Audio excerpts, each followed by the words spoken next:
time and happened to survive a fire at his family dacha where everything in his house burnt up. He barely survived.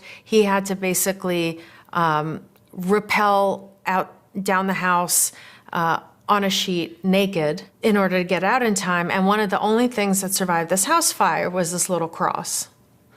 And he brings it to his meeting with George W. Bush and tells him this story about how his mother, who barely survived the siege of Leningrad, his mother who lost one son to disease in infancy, another son to hunger during the siege of Leningrad, who had him at an impossibly old age of 41, had him secretly baptized in the Soviet Union, how much her faith meant to her, even in the godless Soviet Union, that she gave him this cross, and then she went and sanctified it in Jerusalem at the Savior's grave, and that this cross then miraculously survived a massive house fire when nothing else did, and it made a massive impression on George W. Bush.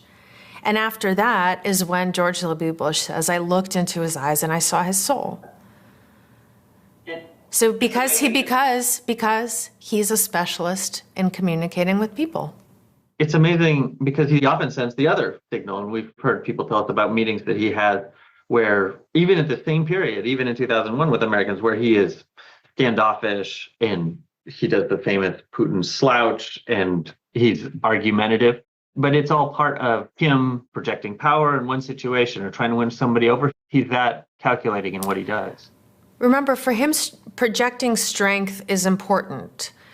He grew up in a rough neighborhood. He grew up on the streets. He was always very short, very slight in stature, which is a liability in the places he grew up.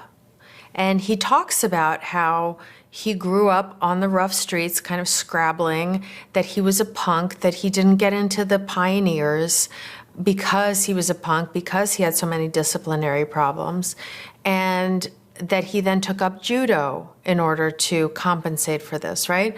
And so you have to constantly be projecting strength so that people don't mess with you.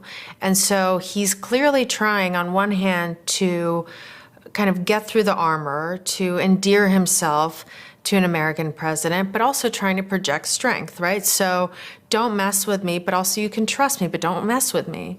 So he's trying to do both. And again, with George W. Bush, who was the very first world leader to call George W. Bush on September 11th, 2001? It was Vladimir Putin.